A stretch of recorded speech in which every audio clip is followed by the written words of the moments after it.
السلام عليكم ورحمة الله وبركاته. إن الحمد لله نحمده ونستعينه ونستغفره ونعوذ بالله من شرور أنفسنا ومن سيئات أعمالنا. من يهده الله فلا مضل له ومن يضلل فلا هادي له. أشهد أن لا إله إلا الله وحده لا شريك له وأشهد أن محمدا عبده ورسوله وبعد. Kita masih melanjutkan tentang malaikat, satu makhluk Allah yang tidak pernah melakukan apapun kecuali diperintahkan oleh Allah, walaupun itu baik sekali menurut akal kita. Mari kita bahas. Di depan matanya ada anak umur setahun berjalan merangkak di pinggir jurang. Ayah ibunya nggak ada, meleng mungkin. Malaikat ini tidak mau menolong, gitu ya. Kalau kita kan tanpa diperintah akan kita ambil, kita selamatkan, kita bawa ke tempat yang aman, menjauhi jurang. Nah itu kita, malaikat enggak. Nunggu perintah dari Allah. Karena inti kebaikan itu adalah taat kepada Allah. Itu inti kebaikan.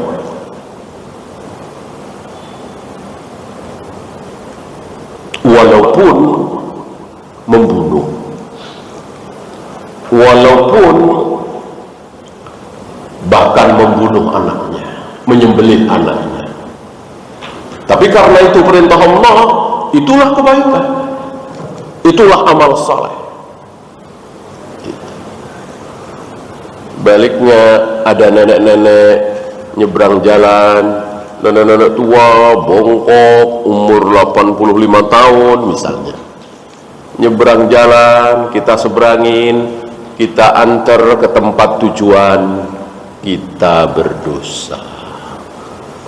Padahal kan baik sekali, mulia sekali. Nuntun nenek-nenek tua 85 tahun ke tempat tujuan, tapi berdosa. Kenapa? Karena nenek-nenek ini minta tolong sama kita, minta dianterin ke gereja misalnya. Ya. Wala ta'awanu 'alal itsmi wal 'udwan.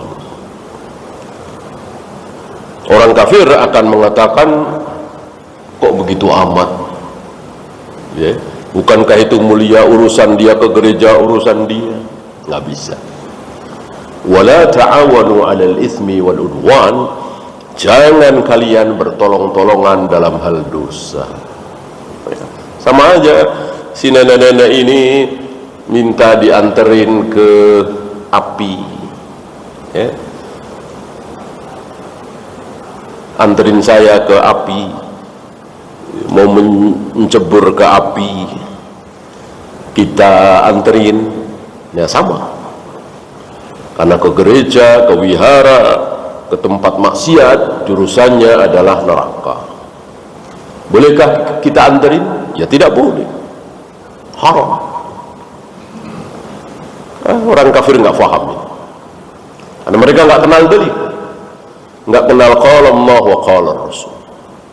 Yang dipakai oleh mereka cuman akal, logika, nurani, hati. Kalau akal, logika, nurani, hati bisa menghakimi kebaikan dan keburukan, hak dan batil, tidak usah ada Tidak usah ada nabi, tidak usah ada rasul, tidak usah ada wahyu, tidak usah ada Al-Quran, tidak usah ada sunnah. Kalau akal, hati, nurani, logika bisa menilai mana yang hak, mana yang batil, mana yang benar, mana yang salah, mana yang berpahala, mana yang berdosa, nggak perlu ada wahyu. Kenapa kita sangat berhajat kepada wahyu Al-Quran, sunnah? Karena akal tidak mampu, sangat-sangat tidak mampu. Yang benar, seminggu di Mekah itu umrohnya sekali, apa boleh 2 kali, apa boleh 3 kali?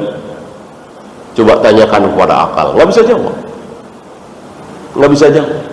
Ya paling jawabnya asal-asalan. Kalau sekali berpahala, 2 kali lebih berpahala, 3 kali lebih berpahala. Nah, itu akal-akalan tanpa dalil. Sekali berpahala, 2 kali, 3 kali berdosa. Kenapa umroh 2 kali, 3 kali, 4 kali, ketika kita seminggu 10 hari di Mekah berdosa? Karena wahyu. Bukan akal, bukan nurani, bukan logika, tapi wahyu. Wahyu menyatakan lewat contoh dari Nabi alaihi salatu wassalam dan para sahabat bahwa sekali di Mekah 5 hari, 6 hari, 7 hari, Rasul dan para sahabat umrohnya sekali. Begitu kira-kira. Nah, kaum kita dari negeri ini kadang jauh dari dalil. Yang dipakai akal, logika, nurani. Maka mereka nggak nanya, dulu Rasul dan para sahabat sekali apa berkali-kali, nggak nanya, cuek aja. Pokoknya sekali berpahala, 2 kali ya lebih berpahala, 3 kali lebih berpahala lagi.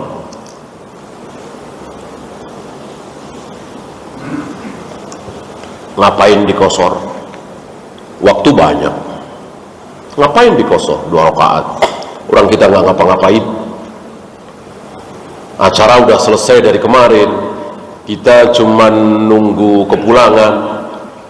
Ngapain dikosor? Duhur 2 rakaat, asar 2 rakaat, isya 2 rakaat. Itulah ra'yu, itulah pendapat akal. Tapi secara dalil wahyu, Nabi sebelum pulang ke Madinah, bahkan Ali bin Abi Thalib, rumah di Kufah, beliau kan tidak di Madinah lagi ya, tapi di Kufah, masih mengqashar sholat asar, duhur, isya 2 rakaat. Apa ini? Wahyu, bukan logika, akal, nurani. Kalau logika, akal, nurani yang ngapain? Nggak repot-repot amat, nggak buru-buru amat, ya udah 4 rakaat. 4 rakaat lebih baik dari 2 rakaat kan?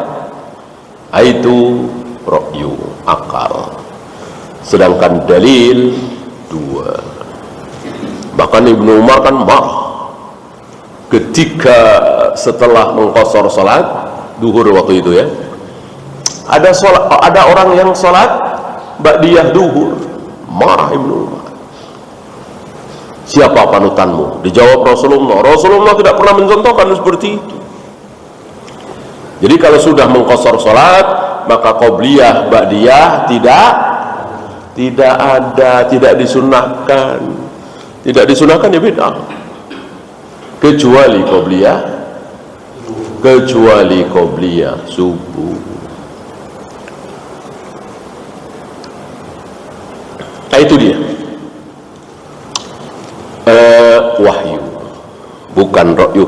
Nah, makhluk Allah yang satu ini, malaikat, betul-betul bagaimana wahyu itu. Walaupun baik sekali, nolong bayi, nolong nenek-nenek, nggak mau, betul-betul nunggu perintah dari Allah. Kalau diperintahkan sami'na wa ata'na. Bahkan kemarin kita bahas, agar perintah Allah itu cepat dilaksanakan, agar perintah Allah itu tidak tertunda-tunda, walaupun masih jauh, dia sudah masukkan sangkakala itu ke mulutnya. Beberapa riwayat mengatakan pipinya sudah menggelembung, dahinya sudah berkenyit, kedua tangannya sudah memegang sangkakala itu, siap meniup. Padahal entah kapan Allah memerintahkan malaikat ini meniup trompet sangkakala. Dajjal belum ada, Ya'juj Ma'juj belum ada, Nabi Isa belum turun, matahari belum terbit dari barat, dan seterusnya, masih jauh.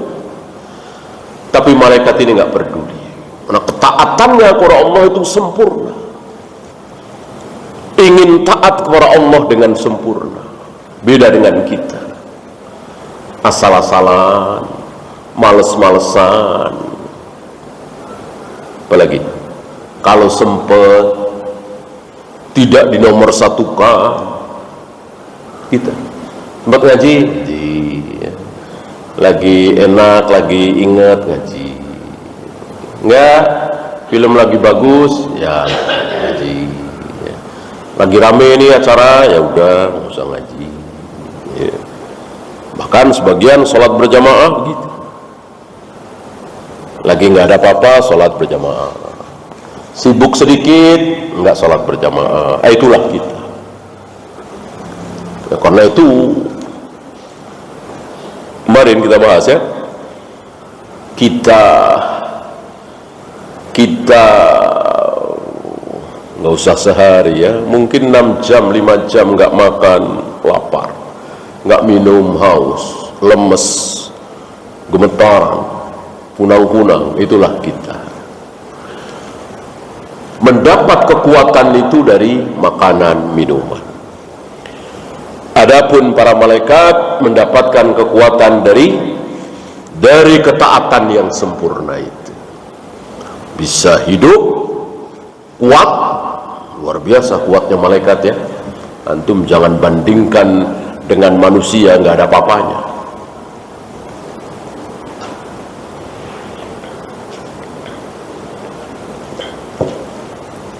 Jibril pernah menawari Nabi SAW, bagaimana kalau malaikat penjaga gunung ini, biar angkat gunung ini, timpakan ke orang-orang Taif tadi,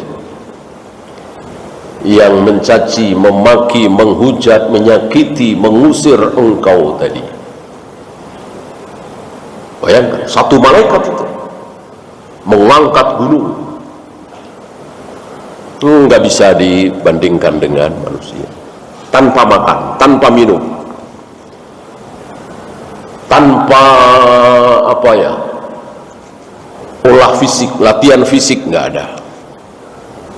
Dari mana datangnya kekuatan itu? Dari ketaatan yang sempurna kepada Allah. Maka tidak ada yang sanggup puasa wisal kecuali Rasulullah Sallallahu Alaihi Wasallam. Rasulullah kuat. Nggak ada para sahabat meriwayatkan Rasulullah lemes, Rasulullah gemetaran, Rasulullah di jalan sempoyongan karena puasa wisol. Nggak ada riwayat seperti itu. Tetap ya lapar haus biasalah ya, tapi tetap kuat, tidak sempoyongan, tidak gemetaran, tidak kunang-kunang. Itulah Nabi Sallallahu Alaihi Wasallam. Padahal puasa wisol, puasa yang lainnya berbuka, beliau meneruskan, dan hanya beliau yang boleh, dan hanya beliau yang kuat. Siapa yang coba-coba mengikuti beliau pasti tadi sempoyongan, gemeteran, kunang-kunang, sakit, dan seterusnya. Beliau tidak. Kenapa? Karena ketaatan beliau luar biasa. Walaupun tentu tidak seperti malaikat ya, masih diberi hawa nafsu, masih pengen makan, pengen minum, tertarik dengan lawan jenis dan seterusnya. Malaikat kan tidak. Tapi dibanding manusia, tentu beliau yang paling taat kepada Allah, yang paling sempurna ketaatannya kepada Allah, maka kekuatannya luar biasa. Pernah satu ketika, tidak setiap hari ya, pernah satu ketika dikisahkan oleh salah satu istri beliau, beberapa istri beliau, dari habis asar sampai menjelang maghrib menjimak 9 istrinya. Luar biasa, kekuatan laki-laki yang luar biasa. Tapi tidak setiap hari. Adapun setiap hari yang dilakukan oleh beliau adalah habis asar mengunjungi istri beliau si A, mungkin kata kita 1/4 jam, 20 menit ya. Pindah lagi ke si B, mungkin 10 menit, 1/4 jam, pindah lagi ke si C, terus itu hampir setiap hari seperti itu. Kemudian maghrib, isya. Setelah isya maka beliau pulang ke istri giliran beliau. Kira-kira begitu kebiasaan beliau. Adapun kali itu diceritakan oleh beberapa istri beliau, beliau menjimak 9 istrinya dari habis asar sampai menjelang maghrib. Kekuatan yang luar biasa. Nah, beliau adalah laki-laki, tidak ada laki-laki seperti beliau. Kita semua ini laki-laki, tapi nggak ada apa-apanya dibanding dengan kelelakian Nabi alaihi salatu wassalam. Maka penghinaan besar orang yang mengatakan betul istri Rasulullah itu banyak, tapi istrinya tua-tua, janda-janda. Beliau nikah cuman pengen nolong, istrinya nenek-nenek. Ini penghinaan besar kepada Nabi SAW. Apakah beliau nikah dengan wanita itu berdasarkan kemauan beliau? Iya. Tentu antum tidak lupa bagaimana ada seorang wanita datang kepada beliau. Waktu itu ada beberapa sahabat. Wanita ini mengatakan, "Ya Rasulullah, inni ahibu nafsi ilaik." Ya Rasul, aku serahkan diriku kepada engkau. Maksudnya ingin dinikah oleh Nabi. Nabi melihat dari atas ke bawah. Nabi melihat dari atas ke bawah, dari atas ke bawah. 3 kali. Sahabat yang ada di situ faham bahwa Nabi tidak berkenan, Nabi tidak suka. Istilah kita ya nggak nafsu, gitu kan? Laki dengan perempuan kan harus bernafsu. Kalau nggak bernafsu ya bahaya. Menikah buat apa menikah? Iya kan? Harus ada nafsu. Nikah itu tidak ada nafsu bahaya. Tidak akan awet rumah tangga itu. Nabi nggak ada. Lalu salah seorang sahabat mengatakan, jika engkau tidak berkenan ya Rasul, nikahkan saja dia denganku. Lalu Nabi menyuruh laki-laki ini untuk mengambil sesuatu dari rumahnya sebagai mahar. Dia ke rumah, balik lagi mengatakan, tidak ada apa-apa di rumahku ya Rasul. Nabi bertanya, walaupun cincin besi nggak ada? Walaupun cincin besi ya Rasul. Kemudian Nabi bertanya, apakah engkau hafal surat ini, surat ini, surat ini? Dijawab, aku hafal ya Rasul. Lalu Nabi mengatakan, amlaktuka bihadhil mar'ah bima ma'aka minal Qur'an. Aku kuasakan engkau terhadap wanita ini. Nggak ada kata-kata nikah di situ. Bukan ankah tukah. Ya, dari sini keluar hukum bahwa nikah itu sah walaupun tidak ada kata-kata nikah. Yang penting maksudnya jelas. Aku kuasakan engkau terhadap wanita ini dengan mahar hafalan surat-suratmu itu. Ini jelas bahwa Nabi menikah dengan keinginan, dengan kemauan, dengan nafsu, bukan cuma niat nolong. Kalau beliau nikah cuma niat nolong, wanita yang ditolong oleh beliau cuma 9 dong. Ya. Puluhan, ratusan wanita yang ditolong oleh. Kalau cuma nolong ngapain nikah? Kenapa harus menikah kalau pengen nolong? Wanita manapun, bahkan wanita laki-laki yang kelaparan, yang kekurangan tentu ditanggung oleh beliau sebagai amir. Setelah Baitul Mal ada ya. Sebelum itu ya tentu tidak. Kan sebelum Nabi wafat itu sudah ada Baitul Mal.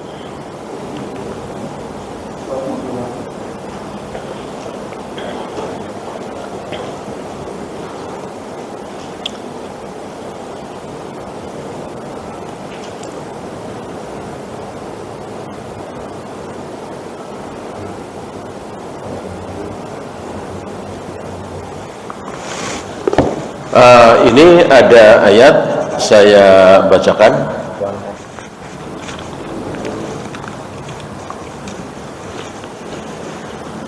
Allahu yatawaffal anfusa hina mautiha. Allah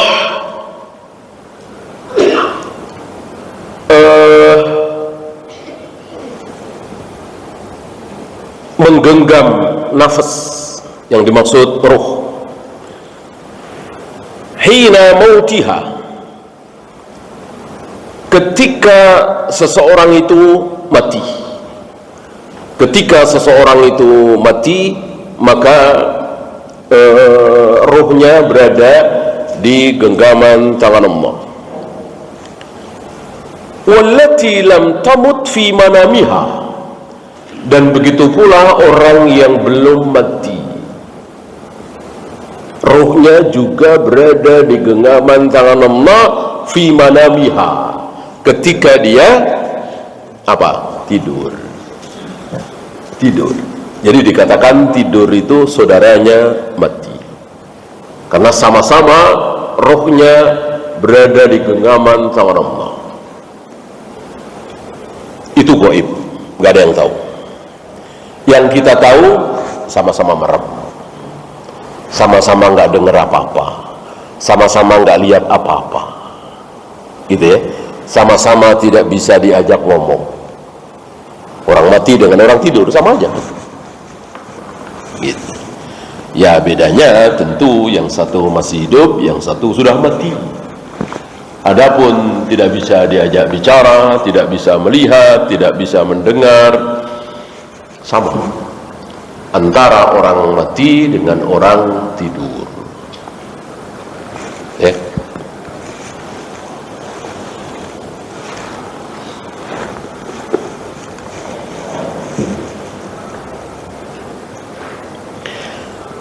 Fayumsiku allati qada 'alaiha al-maut. Allah imsak. Amsaka yumsiku imsakan. Apa imsak? Imsak apa? Imsak itu menahan. Menahan. Maka dikatakan imsak, sudah masuk imsak, berarti dia sudah harus menahan untuk tidak makan, tidak minum, tidak jima, tidak melakukan apapun yang membatalkan puasa. Imsak. Dari mana sampai mana imsak puasa itu? Nah, dari subuh sampai maghrib imsak terus, gitu. Mulai imsak subuh, terakhir imsak maghrib. Antara subuh dengan maghrib imsak terus, menahan terus kan. Sekali tidak menahan minum ya batal.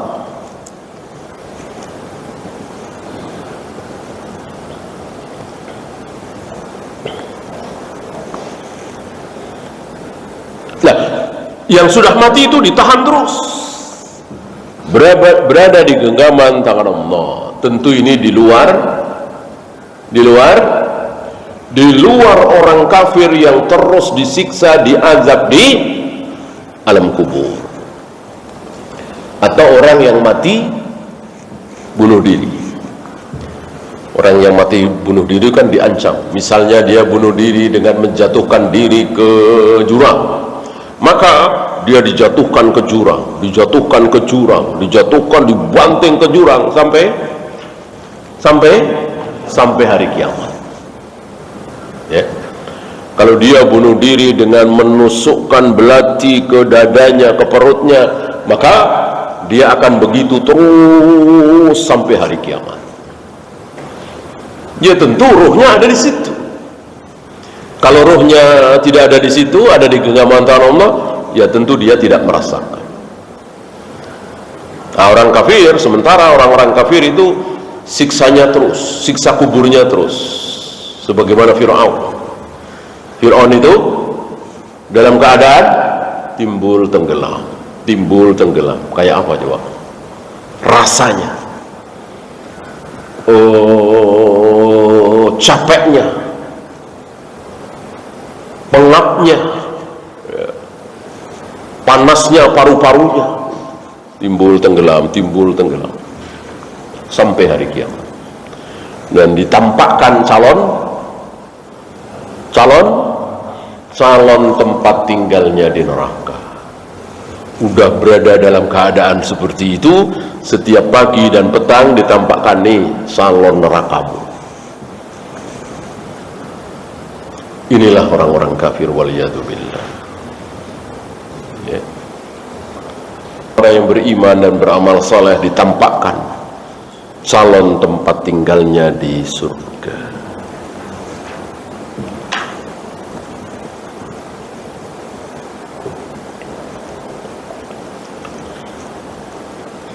Wa yursilul ukhra, adapun yang lain, maksudnya yang belum mati, dilepas. Irsal, dilepas terus. Dilepas berarti ya bangun. Kalau dilepas ya bangun. Kalau tidak dilepas ya nggak bangun gitu ya. Dan sekali lagi ini gaib. Terhadap berita gaib kita cuma bisa mengimani, jangan dilarikan kemana-mana ya. Antum jangan dilarikan kemana-mana. Antum punya adik, punya teman, punya anak, bangunin susah, ya Allah lepaskan, ya Allah rohnya, ya Allah lepaskan. Nggak usah begitu ya. Ya udah bangunin aja. Enggak lepas ini ruhnya nih, masih di genggaman tangan Allah. Ini kan gaib ya. Kita cuma mengimani seperti itu ya. Bangunin aja, siram misalnya kalau perlu ya.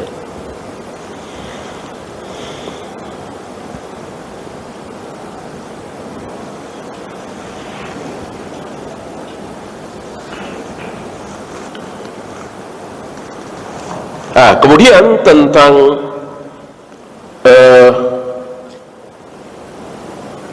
malaikat penulis,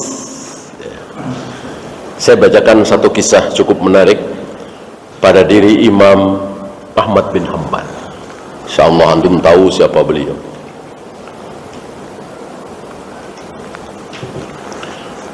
Ujian yang luar biasa Allah timpakan kepada beliau. Sementara terhadap gurunya Imam Syafi'i, atau gurunya Imam Syafi'i lagi Imam Malik, tidak diuji dengan ujian seperti ini. Luar biasa ujian terhadap beliau gara-gara fitnah khalqul Quran.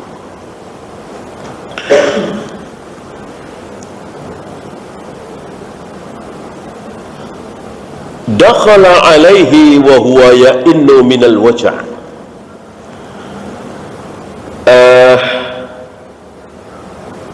Ada seorang laki-laki masuk menemui Imam Ahmad yang waktu itu sedang sakit keras, menggigil, terus ada suara rintihan. Biasa kan, orang sakit kan ada suara rintihan, mungkin menahan saking dinginnya, saking sakitnya, ada suara rintihan walaupun pelan gitu. Faqala lahu, si rajul ini mengatakan kepada beliau, ya Aba Abdullah. Kunyah Imam Ahmad adalah Abu Abdullah. Anak tertua beliau Abdullah Saleh. Dua-duanya jadi ulama. Berbeda dengan Imam Malik, Imam Syafi'i, Ibnu Taimiyah, apalagi ya punya anak Syekh Albani, Syekh bin Baz, kita nggak dengar. Ya. Yang jadi ulama nggak dengar. Ya. Dan itu nggak masalah. Apakah ulama itu harus punya anak ulama juga? Enggak. Apakah kiai itu anaknya harus kiai juga? Enggak. Dai itu anaknya harus dai juga? Enggak. Banyak ulama-ulama besar anaknya enggak jadi apa-apa. Ya sebaliknya, ulama-ulama besar seperti Imam Syafi'i, bapaknya siapa? Enggak dikenal. Ya. Ini Abu Abdillah, anak tertua beliau Abdullah.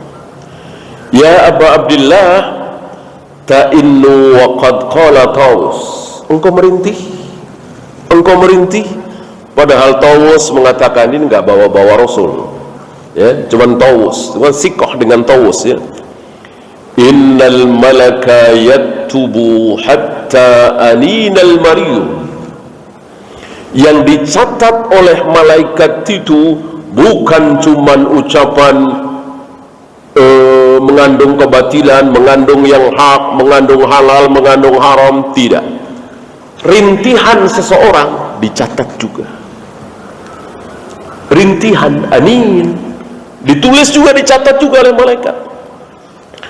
Mendengar ini, fa amsakal Imam Ahmad adil anin. Imam Ahmad langsung menahan diri, tidak merintih lagi, ditahan. Inilah para salaf, sangat ta'zim terhadap salaf sebelumnya gitu. Dan ini sangat berhati-hati.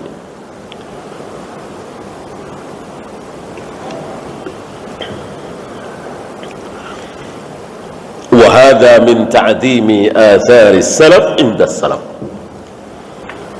Kaum salaf itu sangat ta'zim, sangat memuliakan, sangat ingin mencontoh para salaf sebelumnya. Sebelumnya lagi. Akhirnya siapa? Ujung-ujungnya siapa? Ya tentu sahabat dari Nabi Sallallahu Alaihi Wasallam. Berangkat dari ayat fa in amanu bima amantum bihi faqad ihtadaw. Jika orang-orang itu beriman seperti imannya kalian. Ini yang ngomong Allah, yang bicara Allah, yang diajak bicara siapa? Kalian. Nggak mungkin Imam Syafi'i, belum lahir ya. Nggak mungkin Imam Bukhari, belum lahir. Nggak mungkin Imam Malik, Ibnu Qayyim, Syekhul Islam, nggak mungkin. Siapa yang diajak bicara kalian di sini? Siapa lagi kalau bukan Abu Bakar, Umar, Utsman, Ali, Zubair, Talha, para sahabat ridwanullah alaihim jami'an. Maka Allah mengatakan, jika orang-orang itu beriman seperti imannya kalian, wahai para sahabat, gitu. Jika mereka itu beramal seperti amal kalian, wahai para sahabat, jika mereka itu bermanhaj seperti manhaj kalian, wahai para sahabat, faqad ihtadaw. Berarti mereka mendapat hidayah, benar, masuk surga. Ini mafhum mukhalafahnya apa? Qiyas mafhum mukhalafahnya apa? Qiyas al-aqs. Siapapun yang tidak mengikuti para sahabat, ibadahnya tentunya ya, berislamnya, cara berdakwahnya dan seterusnya, bukan teknologinya, bukan pakaiannya, bukan kendaraannya, tapi cara beragamanya. Kok tidak sama dengan kalian, wahai para sahabat? Maka mereka tidak dapat hidayah, terancam masuk neraka. Ini ayat yang luar biasa yang mewajibkan kita semua kaum muslimin mengikuti manhaj sahabat, bukan yang lain. Jika bertentangan, kita pilih sahabat daripada Syekh Albani, Syekh bin Baz, Syekh Utsaimin, seluruh ulama Mekah, seluruh ulama Madinah, kalau bertentangan ya. Kalau nggak bertentangan, alhamdulillah. Misalnya hari ini ada orang yang puasa Arafah beda hari dengan wukuf di Arafah ya. Ini harus mengikuti sahabat. Ada pertanyaan besar, pernahkah para sahabat puasa Arafah beda hari dengan wukuf di Arafah? Pernahkah? Harus dijawab pernah. Kalau pernah, mana riwayat? Mana dalil? Gitu. Kalau nggak ada, berarti nggak pernah. Gitu ya. Beda dengan Idul Fitri, antara Syam dengan Mekah berbeda, hilal masing-masing ada riwayat. Ibnu Abbas di Mekah, Muawiyah di Syam, beda. Antara Jumat dengan Sabtu, itu Idul Fitri. Kalau Idul Adha mana? Gitu ya. Nah, walaupun mungkin ribuan bahkan jutaan ulama sepakat, nggak apa-apa. Nggak apa-apa puasa Arafah beda hari dengan wukuf di Arafah, nggak apa-apa. Ya kita berpegang bersahabat. Mana ada riwayat para sahabat? Kalau Rasul udah jelas nggak ada ya. Sahabat ya, kan kita disuruh mengikuti Rasul dan para sahabat. Rasul dan para sahabat. Kalau Rasul udah jelas nggak ada riwayat Rasul puasa Arafah beda hari dengan wukuf di Arafah. Sahabat, Rasul kan ya mungkin sekitar ya cuman 3 atau 4 tahun mungkin ya, 3 atau 4 kali barangkali beliau puasa Arafah. Nah, para sahabat kan yang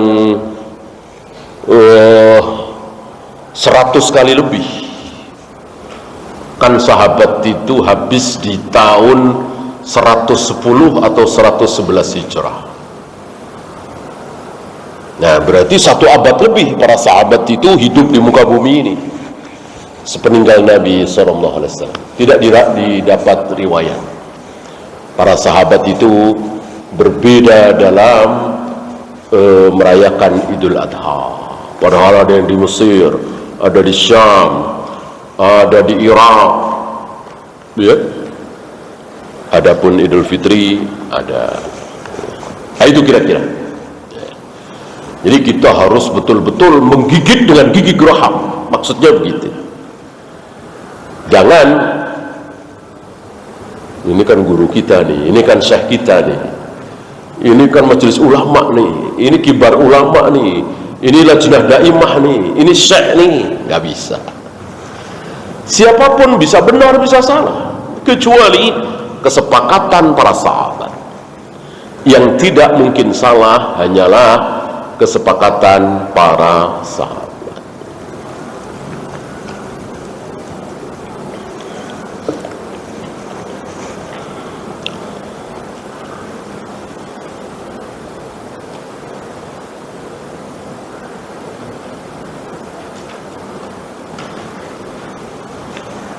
Kemudian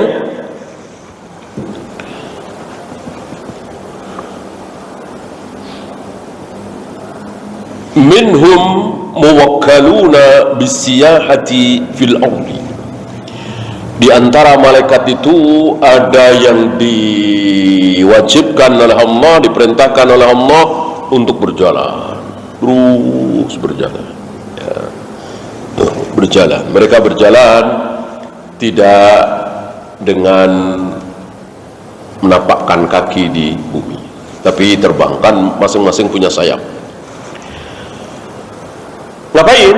Yaltamisuna hilaqadz dzikri wal ilm, mencari majelis ilmu, majelis zikir. Majelis ilmu itu majelis zikir, majelis zikir itu majelis ilmu.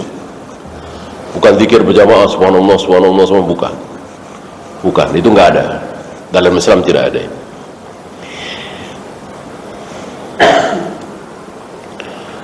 Kemudian wa minhum malaikatun muwakkaluna bihifdzi bani Adam. Ada yang ditugasi untuk menjaga anak Adam. Seperti tadi berarti tidak ditugasi ya. Kalau ditugasi ini jaga ini, maka dijaga. Walaupun anak umur 1 tahun, nggak jauh dari situ ada tebing jurang. orang tuanya nggak ada, tapi karena Allah memerintahkan untuk menjaga si anak setahun ini, ya selamat.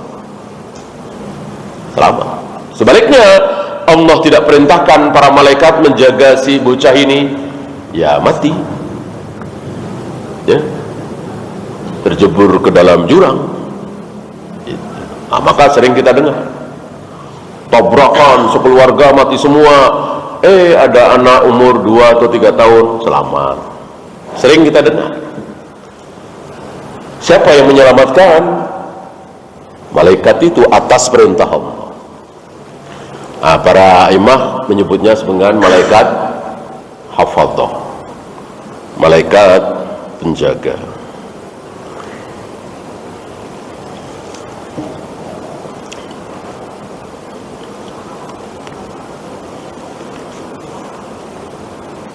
Malaikatun muwakkaluna biqabdi arwahi bani Adam. Ada yang diperintahkan untuk mencabut nyawa. Siapa namanya? Malaikal maut. Bukan Israel. Tidak ada di ayat kata-kata Israel, di hadis sahih juga tidak ada. Bahkan dhaif juga enggak ada. Israel, Qabil, Habil itu ada di Perjanjian Lama, Perjanjian Baru. Oleh karena itu para ulama Ahlussunnah tidak suka menyebut Israel, Qabil, Habil, anaknya Nabi Adam itu. Karena nggak ada di ayat, nggak ada di hadis. Menyalahkan, jangan juga. Menyalahkan, jangan juga. Karena siapa tahu benar. Apa istilahnya? Membenarkan tidak, menyalahkan tidak, namanya tawakuf. Terhadap berita-berita Israiliyat itu lebih baik tawakuf. Ya, kita tidak usah menyalahkan, siapa tahu benar, tapi kita jangan ikut-ikutan mengucapkan, siapa tahu salah. Ya.